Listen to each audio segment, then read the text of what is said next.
that God will not judge no human being, but rather He gave the judgment to the Son. When we read in the Gospel of John, chapter 5, verse 22, it says, "For the Father judges no one, but has committed all judgment to the Son." Not the Son of God, but the Son of Man. God, the Father, will judge no one, but He has committed all judgment to the Son of Man. Why? If God, as God, were to judge the human race, judgment would not have been fair. Because for God to come and judge a piece of dust, a minute piece of dust so weak, I'll have a case in the courthouse. I'll say, God, you can't judge me, it's not fair. There is no comparison between you and me and you. You're too powerful, I'm too weak. You're too elevated, I'm too low. You are all wisdom, I am all ignorance. You are all light and I'm all darkness. You can't judge me, God. I cannot simply be like you. It is not a fair judgment.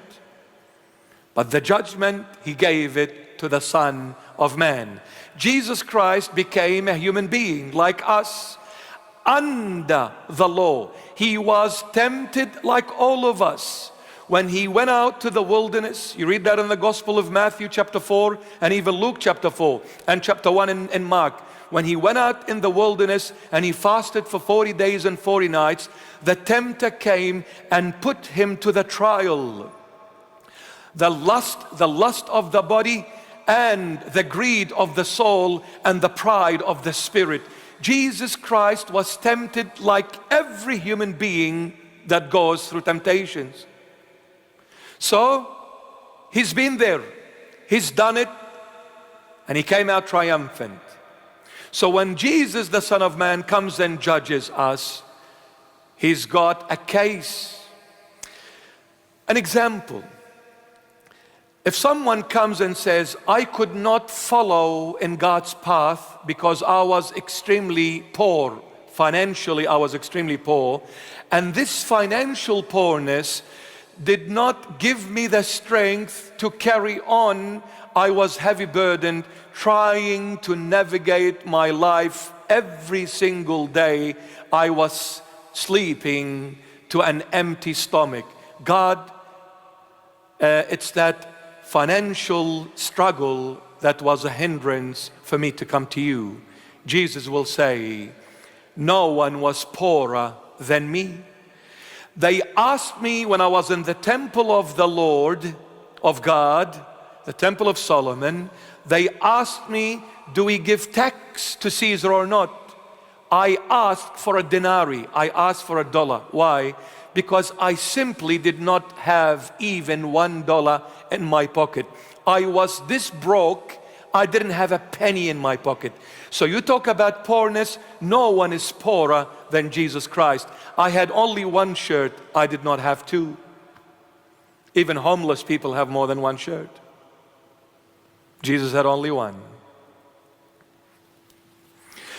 There was no one ridiculed, rejected, persecuted like Jesus Christ.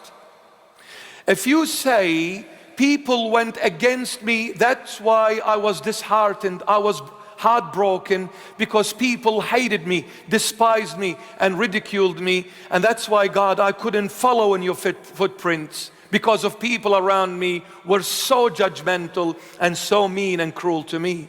Jesus will say, I had the whole world going against me. It wasn't just the next door neighbor. I had kings and high priests all putting a plot to get rid of me. Wherever I went, at government levels, I faced persecutions.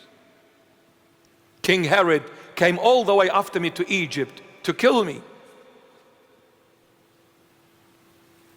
No one was persecuted more than Jesus Christ. No one suffered more than Jesus Christ. When it comes to the Lord, we don't have an excuse as humans because He became a human like us. That's why it is only fair for the Son of Man to judge the whole world, because it's a fair case. He became a human under the law and open to trials and temptations like any human beings. That's why God gave this book of judgment, Revelation, to the Son of Man, not the Son of God. Son of God is God, but to the Son of Man, Jesus of Nazareth.